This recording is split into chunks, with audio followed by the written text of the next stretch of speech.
안녕하세요. 반갑습니다. 다산에듀에서 전기를 가르치는 강사 남미수입니다. 자, 이번 시간에는 효율에 대해서 공부를 해보도록 하겠습니다. 이 효율이라는 것은 제가 오늘 강조하고 다음 시간에 강조하고 계속 강조해도 전혀 지나침이 없는 파트라 할 수 있어요. 왜? 이 효율이라고 하는 것은 여러분들이 비단 전기기기에서 지금 제목은 뭐예요? 직류기의 효율이라고 되어 있지만 뒤에 가면 계속 뭐의 효율 이런 게 나옵니다. 여러분들이 실기시험 가서도 효율은 매우 중요합니다. 그러니까 여러분들이 지금 전기 자격증을 따기 위해서는 이 효율에 대한 개념을 어떻게 해요? 계속 가지고 가야 돼요. 정말 중요합니다. 그렇기 때문에 이전 시간에 제가 원래 효율까지 같이 설명을 드리려고 했는데 일부러 빼왔어요. 왜? 너무 중요하니까.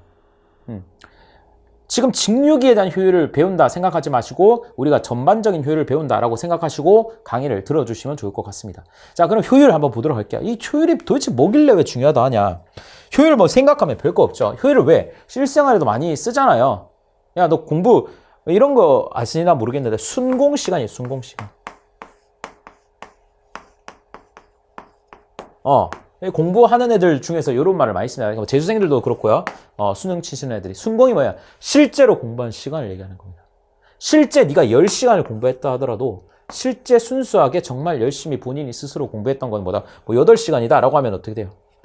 100 하면 80%가 되는 거죠. 이게 뭐야? 공부의 효율을 나타냅니다. 아무리 자리에 오래 앉아 있어 봤자 뭐야? 아무리 자리에 오래 앉아 있어도 여러분들 공부 시간이 어떻게 돼요? 순공이 떨어지면 효율이 떨어진다는 거예요. 뭐 사실 뭐 이런 말 있습니다. 순공 시간에서 여러분들 강의 듣는 시간은 다 제외를 합니다. 그 말은 뭐예요? 제 강의 듣지 말라는 소리가 아니라 지금 강의 듣는 시간은 사실 실제 공부 시간이 아니게 되는 거예요. 배우는 시간이죠. 그래서 제가 매번 말씀드리지만은 제 강의를 들을 때 이거를 마치 순공 시간처럼 활용하려면 여러분들 생각하시면서 들으시면 좋아요. 그리고 필기하지 마시고 필기 정지하시고 하시면 좋을 거예요. 무조건 그렇게 하세요. 몇 번을 얘기해 드립니다. 자, 그래서 한번 볼게요. 그럼 효율이라고 하는 그 친구는 자, 우리가 이렇게 되는 겁니다. 뭐 이렇게 나타내죠. 효율이라고 한 거는 입력분의 출력이다. 뭐 당연한 얘기겠죠. 우리가 어떤 입력이 들어왔을 때 나오는 출력 값이 효율이 될 겁니다. 그래서 우리가 어떤 거에 투자를 100만큼 했을 때 100만큼 나오면은 나이스한 거죠. 효율이 100%인 겁니다. 손실이 없다는 거잖아요. 그래서 요거를 어떻게 한다? 효율이라고 나타냅니다. 그리고 요거를 철자 이타라고 이렇게 표현을 하게 됩니다. 그래서 효율을 우리가 정의하기 전에 하나만 가지고 갈게요. 자, 우리가 지금 직류에서 뭘 배웠어요? 직류 발전기를 배웠어요. 그리고 뭘 또 배웠어요? 직류 전동기 2개밖에 안 배웠잖아요. 그럼 얘네들의 효율을 한번 볼게요. 자, 발전기라고 하는 친구는 제가 첫 시간에 말씀드렸습니다. 전기를 생산해내는 친구이기 때문에 분명히 토크라는 기계적인 입력이 들어가야 돼요. 어떤 움직임을 줘야 뭐가 나온다? 그러니까 입력이 어떻게 돼요? 기계적인 에너지가 되는 거죠. 그럼 출력은 뭐가 돼요? 전기 에너지가 될 겁니다. 자, 전동기 같은 경우는 뭐예요? 전기 에너지를 넣어줬을 때 반대로 기계적인 에너지가 나오는 겁니다. 기계 에너지.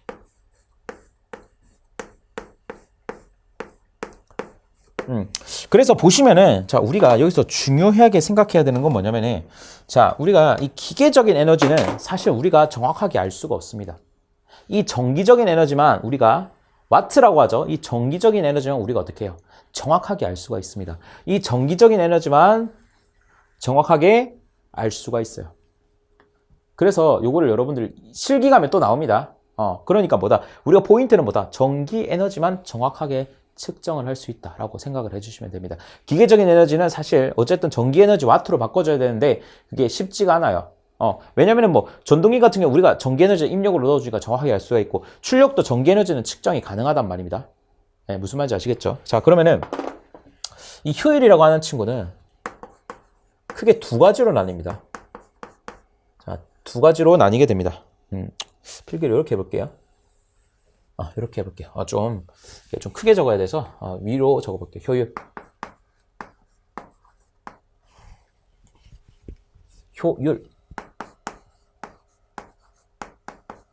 자, 이렇게 해보도록 하겠습니다. 그래서 실측 효율이라고 합니다. 두 가지로 나뉘거든요. 실측 효율. 실측 효율은 그냥 이겁니다. 뭐예요? 이렇게 할게요. 뭐 이타로 나타낼게요. 자, 입력분의 출력 이렇게 나타냅니다. 그리고 곱하기 100 이렇게 나타냅니다.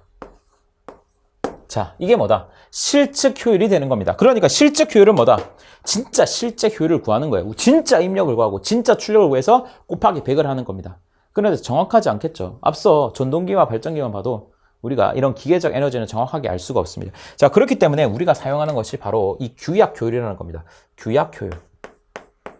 말 그대로 우리가 정해진 규약한 효율이다. 사실 요거를 더 많이 쓰고 앞으로도 여러분들은 실제 이 규약 효율을 기억을 하셔야 됩니다. 그래서 얘도 뭐 이타로 나타내 볼게요.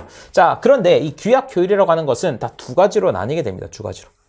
자, 또 어떻게 나뉘냐? 야, 이거 효율이 만만치가 않네요. 자, 이렇게 되는 겁니다. 발전기. 그리고 변압기.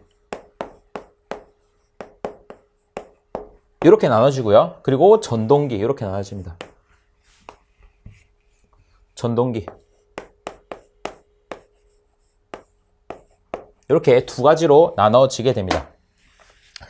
그래서 발전기와 변압기의 효율의 공식은 이렇게 됩니다. 자, 출력에 더하기 손실분의 출력이 되고요. 그리고 전동기는 입력분의 입력 마이너스 손실이 됩니다. 뭐 당연히 뭐 곱하기 100은 생략해도 되는데 곱하기 100이 되겠죠. 도대체 왜 이렇게 되냐라고 물으신다면은 여러분들이 이렇게 생각하시면 됩니다. 자, 일단 발전기, 변압기인데 변압기는 안 배웠으니까 신경 쓰지 마시고요. 발전기 같은 경우는 뭐라 했어요? 우리가 정확하게 측정할 수 있는 게 뭐다? 전기에너지, 즉 출력값이 되는 겁니다. 입력값은 정확하게 우리가 몰라요. 그러니까 뭐예요? 시계 입력이 있으면 돼요? 안 돼요? 안 돼요. 그렇기 때문에 결과값이 출력이 되는 거고 출력 플러스 손실은 뭐예요? 이게 입력값이 되는 거죠. 어떤 우리가 입력을 넣어줬을 때 손실이 생기고 출력이 생기는 거잖아요. 이 말은 뭐다? 그러니까 이런 거죠. 입력에다가 우리가 공부 10시간 했는데 2시간 놀았어요. 그럼 8시간 공부한 거잖아요. 이 식 아니에요. 이 식인데 출력인데 우리가 지금 여기는 입력이 들어가야 되는데 입력은 뭐야? 손실 넘겨주면 출력 더하기 손실인 거잖아요. 무슨 말인지 아시겠죠? 자, 그렇기 때문에 입력으로 나타내기 싫으니까 다 출력식으로 바꾼 게 뭐다? 발전기가 되는 거예요. 왜? 출력이 전기에너지가 되는 거니까. 그럼 전동기는 입력이 전기에너지가 돼야 되는 거니까 얘는 출력이 들어가면 안 되니까 다 입력으로 바꾼 거고 입력은 입력이고 위에 출력이 어떻게 돼요? 출력은 입력 마이너스 손실이니까 이렇게 나타낸 거라고요. 이게 바로 규약 효율이고 여러분들이 전기 공부를 함에 있어서 무조건 이렇게 기억을 하셔야 돼요. 변압기, 발전기는 출력 더하기 손실분의 출력, 전동기는 입력 분의 입력 마이너스 손실로 기억을 하셔야 되는 거다. 이거 너무 많다. 여러분들이 이걸 기억하세요. 그러면 변, 발, 출 뭐라고요? 변발 출출, 변발 출출, 변압기 발전기는 출력 출력, 변압기 발전기는 출력 출력. 아시겠죠? 이렇게라도 기억을 하세요. 사실 이해하면 바로 나오긴 합니다. 그래서 효율은 이렇게 여러분들이 정리를 하시면 되는 겁니다. 자, 그럼 여러분들이 좀 의아한 게 있어요. 안 의아해요? 효율 중요하다며. 그럼 효율을 구해야 될 거 아니에요. 야, 그러면은 야, 얘는 출력 안 돼. 오케이, 얘도 출력 안 돼. 그럼 얘 어떻게 구해? 얘도 입력 안 돼. 입력 안 돼. 얘 어떻게 해? 그러니까 어떻게 해야 돼요? 그 다음 배우는 게 뭐예요? 바로 손실이 되는 겁니다. 손실 매우 중요하죠. 효율을 높이려면 어떻게 돼요? 얘를 줄여줘야 되는 겁니다. 그래서 효율을 높이기 위해서 얘를 줄여주기 위해서 나중에 얘를 뭐 미분해가지고 최대 효율 조건까지 찾아내게 되거든요. 자, 그건 나중 일이고 그러면 한번 보도록 할게요. 자, 그 다음 우리가 봐야 되는 게 바로 이 손실이라는 친구입니다. 자, 손실 보도록 할게요. 효율 지우고 손실 가보도록 하겠습니다. 자, 우리가 손실에는 어떤 애들이 있을까 한번 보도록 하겠습니다. 자, 손실. 여기다 한번 적어볼게요. 좀 크게 적어보도록 하겠습니다. 자, 손실. 자, 그래서 손실을 일단 크게 두 개로 나눠집니다. 두 개로 나눠집니다. 자, 어떻게 나눠지나? 자, 이렇게 나눠집니다. 무부하손과 부하손으로 나타내겠습니다.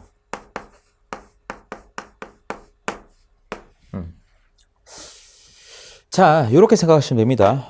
무부하손이라는 것은 부하가 없을 때 생기는 손실, 뭐 이렇게 생각하시면 되겠지만 쉽게 말해서 얘는 항상 존재하는 겁니다. 부하가 있든 없든 일정한 친구라고 생각하시면 돼요. 무부하손이니까.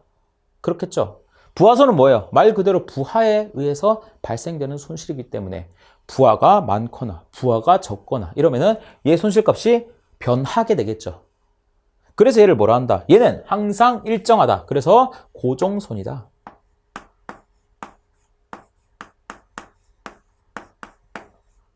이라고 부르고요. 얘는 뭐예요? 가변손이겠죠.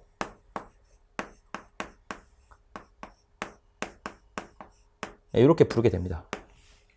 자, 그랬을 때 이 무부하손은 또 두 개로 나뉩니다.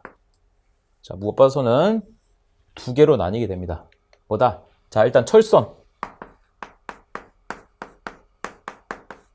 이렇게 나뉘고요. 그 다음에 뭐 기계손. 이렇게 나뉩니다. 자, 그래서 이렇게 생각하는 거죠. 뭐 기계손이라고 하는 것은 뭐 우리가 뭐 이렇게도 나타냅니다. 뭐 마찰손, 풍손 뭐 이런 애들이 있어요.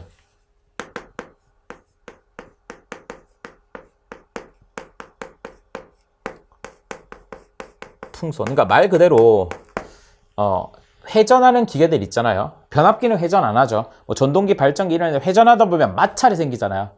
거기서 생겨나는 손실들을 기계손이라고 해요. 그러니까 얘네들은 부하가 많든 적든 항상 일정하다고 생각하시면 되는 겁니다. 맞죠? 자, 그런데 변압기에는 기계손이 있을까요? 없을까요? 방금 뭐라 했어요? 회전하는 기기에서 발생한다고. 변압기에는 기계손이 없습니다. 그렇겠죠? 변압기는 회전을 안 하니까.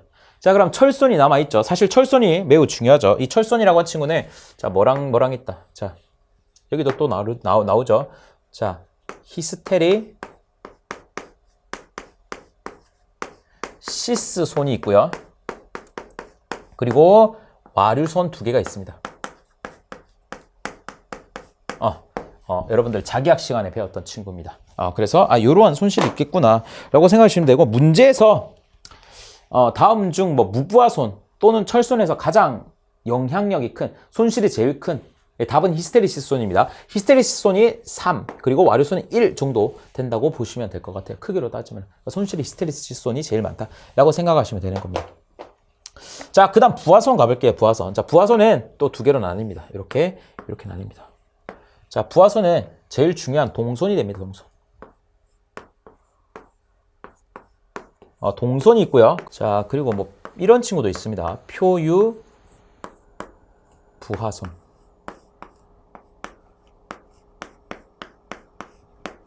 그래서 동손과 표유부하손이 있어요. 근데 표유부하손은 이거부터 설명을 먼저 할게요. 얘는 그냥 물음표다라고 생각하면 돼요. 물음표. 그러니까 측정이 안 되는 애예요. 매우 미미하긴 하겠죠. 알 수 없는 뭐 그런 손실이다 라고 생각하시면 돼요. 그래서 부하손에는 뭐가 중요하다? 동손이 매우 중요합니다. 그래서 동손의 공식이 뭐다? 동손의 공식이 I 제곱 R이다 라는 것을 여러분들이 또 알고 가셔야 되는 겁니다. 자, 그러니까 얘는 부하에 따라 변하겠죠. 왜? 부하가 뭐라 했어요? 이 부하라는 게 전류라고 했습니다. 전류. 부하를 다른 말로 하면 전류라고 했어요. 그러니까 전류에 의해서 변하는 부하손이다 라고 여러분들이 일단 기억을 하셔야 되는 겁니다. 무슨 말인지 알겠죠? 그래서 자, 이렇게 손실이 있고, 그러면은 우리가 아까 말씀을 드렸잖아요. 이 효율이라고 하는 친구가 있을 겁니다. 자, 이 효율이라고 하는 친구가 분명히 뭐 아까 전에 변압기 발전기에서는 출력 그리고 더하기 손실분의 뭐라 했어요? 출력이라고 했습니다.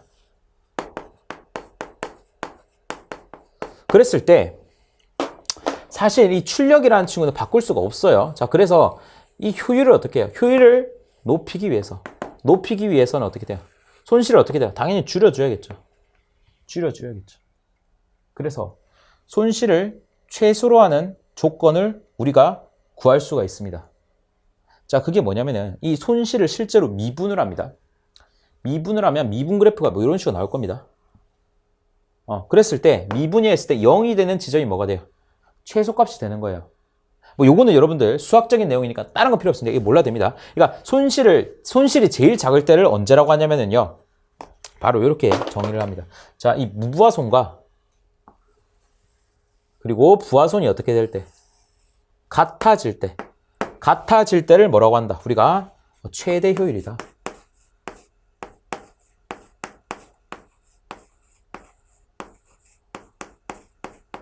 최대 효율이다 라고 여러분들이 생각을 하시면 될 것 같습니다. 그런데 어쨌든 맞아요. 무부하손과 부하손이 같아질 때가 최대 효율입니다. 근데 저것보다 더 중요한 게 있어요. 보통 저렇게 표현 안 합니다. 자, 우리가 특히 여러분들이 요거는 변압기 가서 더 중요할 겁니다. 자, 변압기에서 요건 2차 실계도 잘 나옵니다. 변압기에서 우리는 철선과 동손이 같아졌을 때가 최대 효율이다라고 합니다. 같아졌을 때 철선과 동손이 같아졌을 때를 뭐라고 한다? 이때를 최대 효율이구나.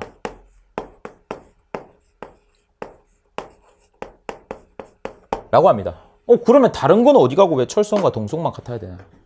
변압기는 회전기가 아니라고 했어요. 그럼 기계손이 없죠. 그리고 포위부에서 알 수 없어요. 그러니까 뭐예요? 결국 동선과 철선이 같다는 말은 부하선과 무부하선이 같다는 말이에요. 문제에서 나옵니다. 최대 효율이 될 조건은 뭔가? 그럼 부하선과 무부하선이 같을 때, 또는 가변선과 고정선이 같을 때, 또는 철선과 동선이 같을 때 최대 효율이다 라고 여러분들이 이해하시면 되겠죠. 그래서 효율은 일단 이렇게만 여러분들이 이해하셔도 앞으로 공부하시는데 전혀 문제가 없을 겁니다. 그래서 쭉 보시면은 뭐 49페이지에 뭐 이러한 그림이 있습니다. 그래서 한번 보도록 할게요. 여기 보면은 뭐 이렇게 나와 있습니다. 그래프 한번 볼게요, 그냥. 자, 여기 I가 됩니다. 지금 그림 잘 나오나요? I가 됩니다. 자, 그리고 뭐 손실이 되겠죠, 손실. 그래서 일단 무부하손을 그리면은 부하가 크면 클수록 I가 크잖아요. 얘는 뭐예요? 일정하죠, 무부하손이니까. 그런데 동선 같은 경우는 I 제곱 R이니까 어떻게 돼요? 부하의 제곱에 비례하죠. 그러면 이렇게 되겠죠. 그랬을 때 요점이 뭐예요? 요점이 최대 효율이라고 같아질 때. 그래서 실제 효율의 그래프를 구하면은 이렇게 나옵니다. 이렇게. 그래서 요점이 뭐예요? 요점이 이 드르륵이 안 되네요. 이거 해보고 싶었는데.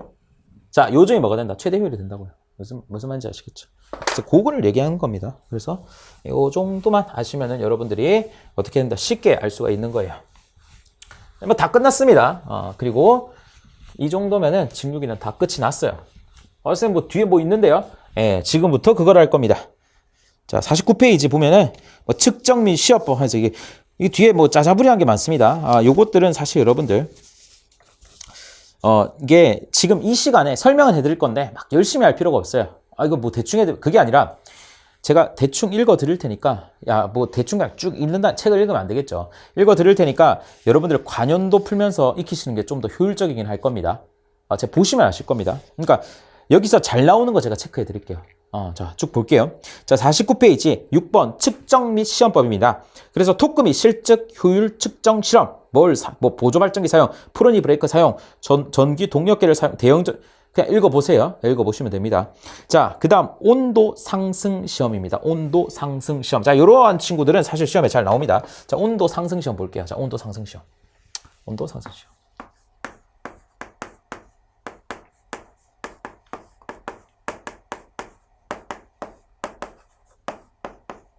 자, 온도 상승 시험에는 일단 두 가지가 있게 됩니다. 자, 첫 번째, 실부하법.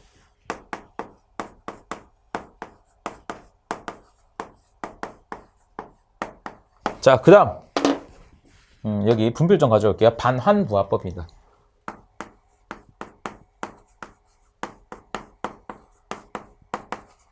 자, 제가 필기를 한 걸 보면 아시겠지만 온도 상승 시험 중에서 실부하법과 반환부하법 중에 반환부하법이 자주 나오게 되는 겁니다. 실부하법은 뭐다? 온도 상승을 왜 해요? 자, 우리가 직류 전동기든 발전기든 부하를 달게 되면은 뜨거워지잖아요.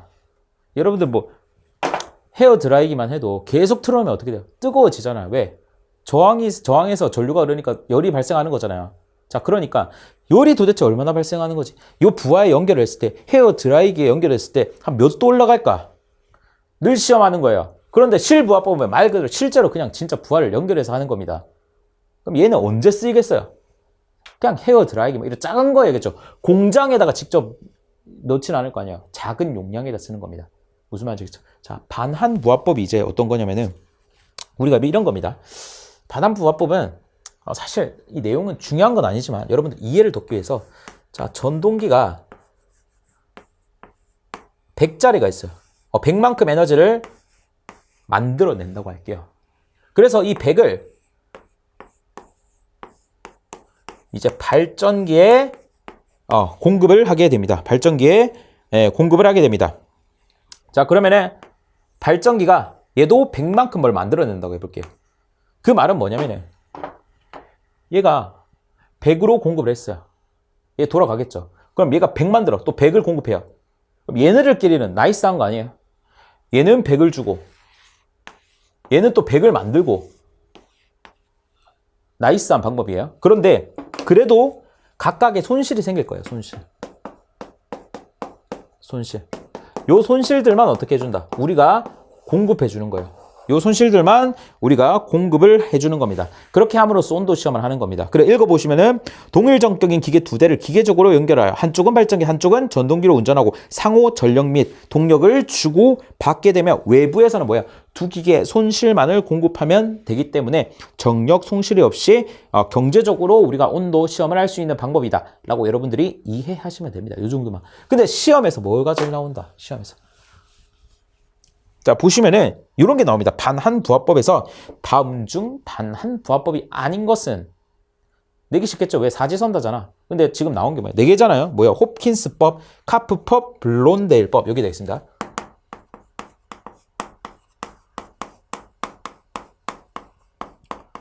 카프법,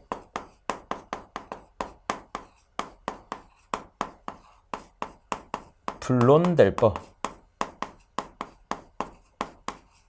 자, 이렇게 되어 있습니다. 네, 그래서 시험에 이거 나오겠죠. 사지선다주가 아닌 거 하나 섞을 거 아니야. 이걸 기억을 하셔야 되겠죠.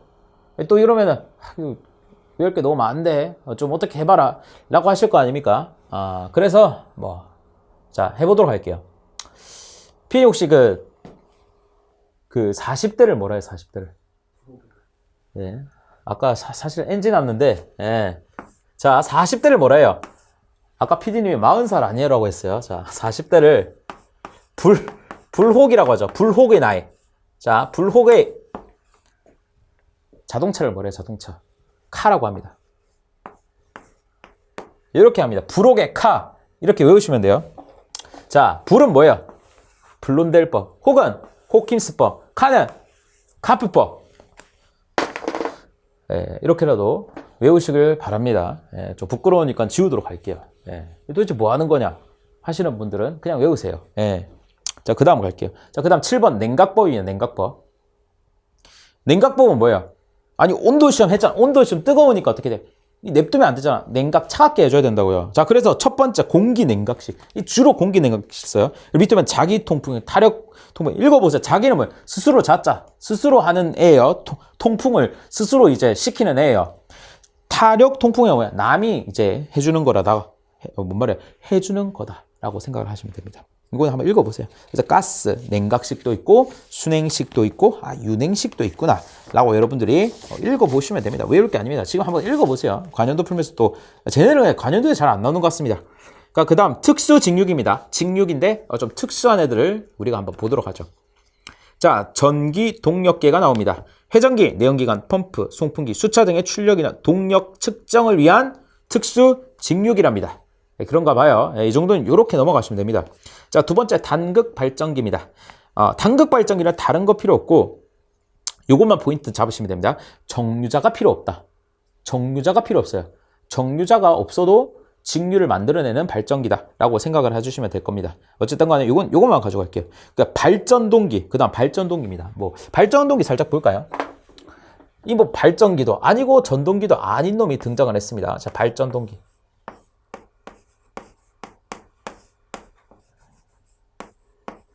그래서 발전동기 보시면은 뭐가 나와 있어요, 밑에?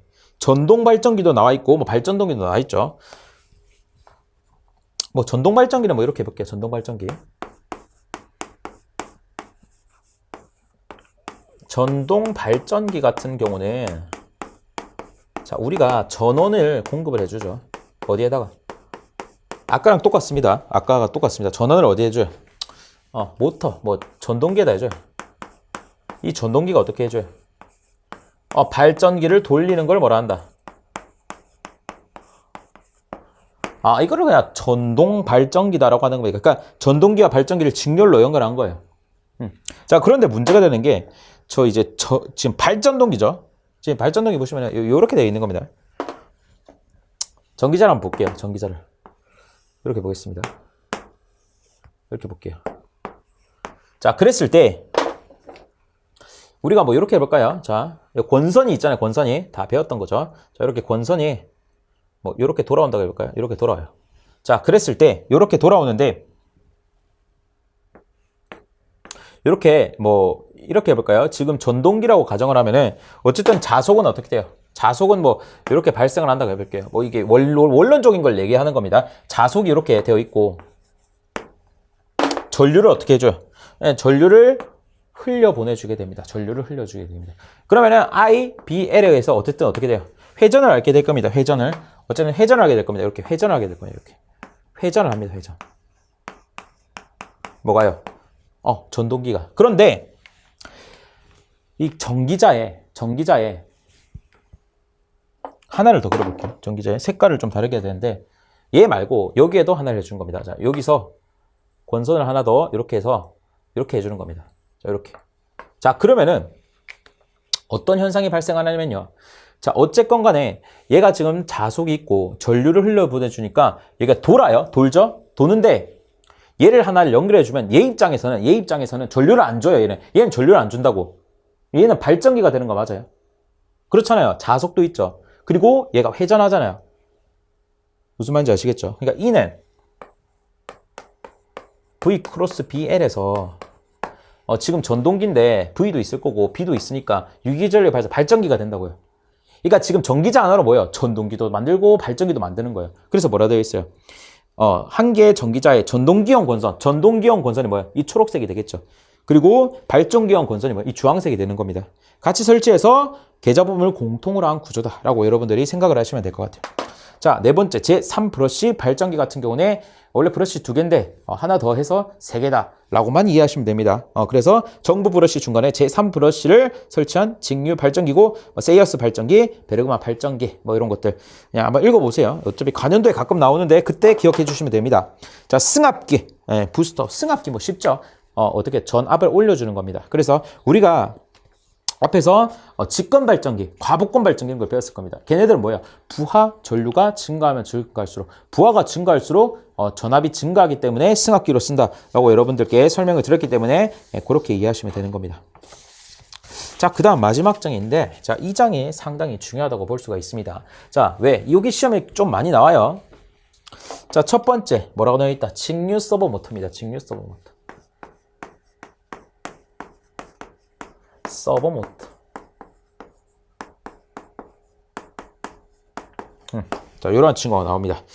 서버가 뭐 추정, 따르다 라는 뜻인데 읽어보시면은 쭉쭉 나옵니다. 아주 세밀한 속도 및 위치제에 많이 쓰이며 기동, 정지, 제동과 정역회전이 연속적으로 이루어지는 제어에 적합하도록 설계, 가변전압에 의해 속도 토크 제어가 용해 뭐 이렇게 쭉쭉 나와 있습니다. 그래서 요거는 그 밑에 보시면 직류 스태핑 모터 있잖아요. 이 친구랑 살짝 비슷합니다. 그래서 요거만 기억하시면 돼요. 직류 서버 모터는 이게 답에 이런 게 나옵니다. 얘는 직류 서버 모터가 나올 거고요. 그리고 얘와 비교해서 교류 서버 모터가 나옵니다.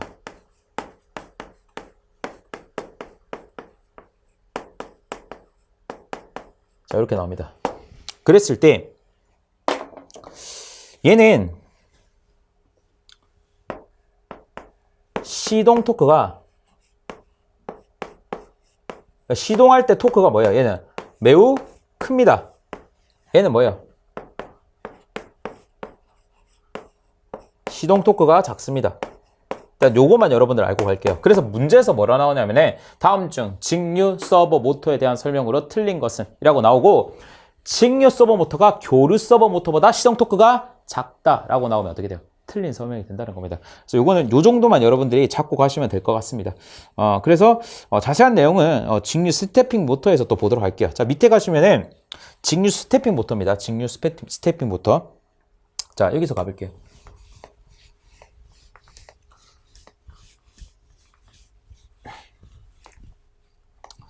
자, 그래서 직류 스태핑 모터는 여러분들이 스텝에 조금 포인트를 맞춰야 되는 겁니다. 스텝. 자, 왜 그러냐면은 제가 문제를 한번 가지고 왔습니다. 문제를.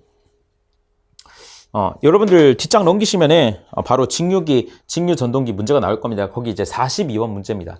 보시면은 스태핑 전동기의 스텝 각이 3도이고 스태핑 주파수가 1200pps이다. 이때 스태핑 전동기의 회전 속도를 묻고 있는 문제가 나오는데, 이 문제를 통해서 우리가 직류 스태핑 모터에 대해서 조금 이해를 할 수가 있을 겁니다. 자, 직류 스태핑 모터를 한번 볼게요. 자, 스태핑 전동기의 스텝 각이 3도라고 되어 있습니다. 자, 이 말은 뭐냐면은 스텝이라고 하는 것은 펄스라고 생각하시면 돼요. 뭐라고요? 스텝이라고 하는 것은 펄스라고 생각하세요. 펄스도 어렵다. 어떤 신호라고 하면 돼요. 여러분들이 이렇게 신호를 딱 눌렀어요. 뭐 삥 눌렀다고 해요. 삥 눌렀어요. 그럼 3도 움직여요. 2번 눌렀어요. 6도 움직인다고요. 그래서 이렇게 표현을 합니다. 자, 펄스를 뭐 이렇게 표현을 합니다. 이렇게 한 펄스, 이렇게 뼈쪽 한 펄스. 펄스가 한 개다. 펄스가 한 개다. 그럼 몇 도를 움직여요? 얘는 3도를 움직인다. 그렇죠. 맞죠? 그러면은 펄스가 2개면 6도를 움직일 겁니다. 그럼 우리가 한 바퀴 돌려면 얼마나 움직여야 될까요? 펄스 얼마 넣어주면 돼요? 어떻게 해야 돼요, 여러분들? 자, 펄스가 몇 개 있어야 돼? 대답을 하세요, 대답을. 120개가 있어요. 펄스가 120개 있으면 어떻게 돼요? 360도를 움직이겠죠. 그렇잖아요? 맞죠? 그쵸? 그래서 지금 문제에서 또 스태핑 주파수가 1200pps라고 되어 있습니다. 주파수. 자, 그러면은 이 1200pps라는 것은 여러분들이 잘 보시면 아시겠지만 이 pps라는 단위를 좀 볼게요. 이 pps라는 단위는 자, 이렇게 되는 겁니다. 자, 펄스. 한글로 할까요? 자, 펄스. P가 펄스죠. 그러니까 펄스. 퍼 세컨드. 뒤에 약자입니다. 그러니까 초당 몇 펄스가 지금 들어가는 거예요? 1200펄스가. 초당 1200펄스가 들어간다고요. 그럼 1초당 1200펄스가 들어가게 되면 1초당 몇 번 회전하는 거예요? 10번 회전하는 거 맞아요? 그 답이 뭐예요? 1번이죠. RPS는 뭐예요? Revolution per second죠. 초당 몇 번 회전하냐고. 그러니까 1초에 1200번의 펄스가 인가되기 때문에 펄스 한 개당 3도 움직이니까 1200개가 들어가면은 3600도니까 10번 도니까 회전 속도가 10이 된다는 거죠. 이게 바로 스태핑 모터의 특징입니다. 자, 그러니까 어떤 전기 신호, 어떤 펄스가 들어가면은 그 펄스에 맞게 딱 정해진 각도만 움직인다고요. 자, 그러면은 그 51페이지 돌아와서 직류 스태핑 모터입니다. 자동 제어에 사용되는 특수 전동기래요. 용도, 정밀한 서버 기구에 많이 사용. 정밀하게 제어할 수가 있어요. 자, 특징, 전기 신호를 받아서 회전 운동으로 바꿨죠. 그거를 뭐예요? 기계적 이동을 했죠. 3도만큼 기계적 이동했잖아요. 자, 그리고 입력되는 전기 신호에 따라 규정된 각도만큼 움직이죠. 입력한 전기 신호에 따라 딱 3도만 움직이잖아요.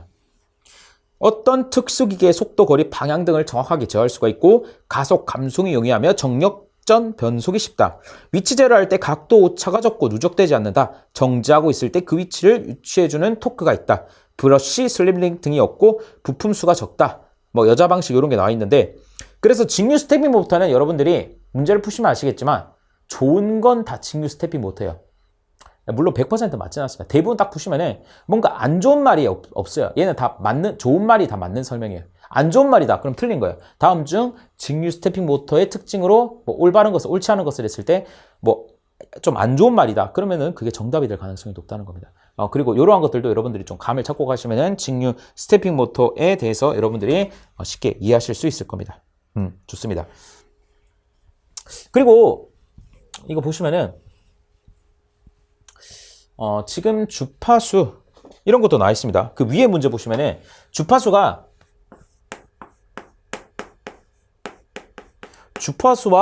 그리고 회전 속도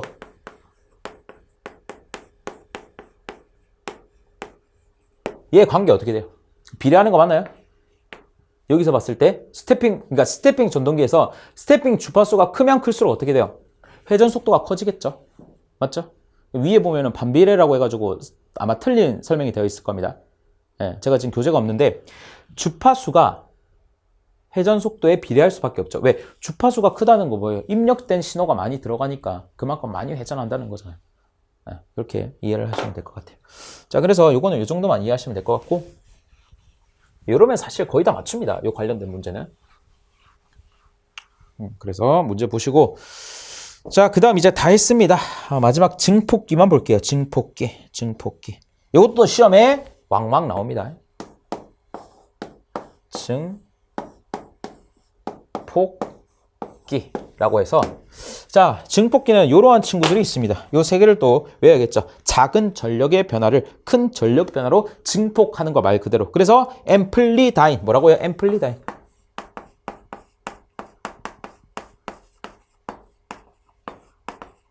자, 이러한 친구들이 있고요. 그리고 로토트롤.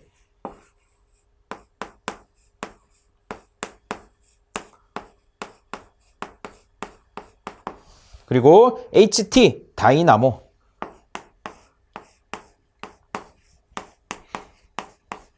이러한 것들을 여러분들이 뭐라고 생각합니다? 증폭이다 라고 생각을 하시면 되는 겁니다.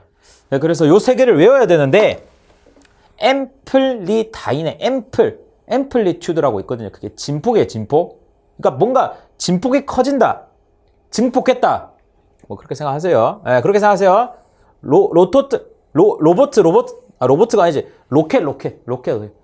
증폭하잖아요, 로켓. 다이나마이트. 다이나모. 무슨 말인지 아시겠죠? 다 증폭하는 것처럼 생겼어요. 앰플리다인, 로토트롤, H 다이나모. 필기는 뭐 적으라고 안 하잖아요. 그러니까 이렇게 기억을 하시면 될 것 같습니다. 자, 그 다음 마지막 로젠베르그 발전기. 분권식, 직권식 뭐 나와 있습니다. 분권식은 뭐 정전압형으로 열차 점등 전원으로 사용이 된다고, 직권식은 정전류형으로 용접용 전원으로 사용된다고 되어 있습니다. 요거는 여러분들 한번 읽어보시면 좋을 것 같습니다. 사실 이러한 자세한 내용들은 전공서적이나 이런 거를 찾아보시는 게 더 좋고, 사실 시험을 위해서라면은 요 정도만 잡고 가셔도 관연도 푸시는데 전혀 지장이 없습니다. 제가 설명을 조금 안 드린 것들도 관연도에 있는 내용을 여러분들이 받아들이시면 될 것 같습니다. 그래서 이렇게만 공부하시는 게 여러분들 똑똑하고 효율적으로 공부하는 방법이에요. 자, 어쨌건 간에 오늘 여기까지 직류 전동기 다 끝내봤습니다. 그래서 수고 많으셨습니다. 네, 오늘 강의 여기까지 할게요.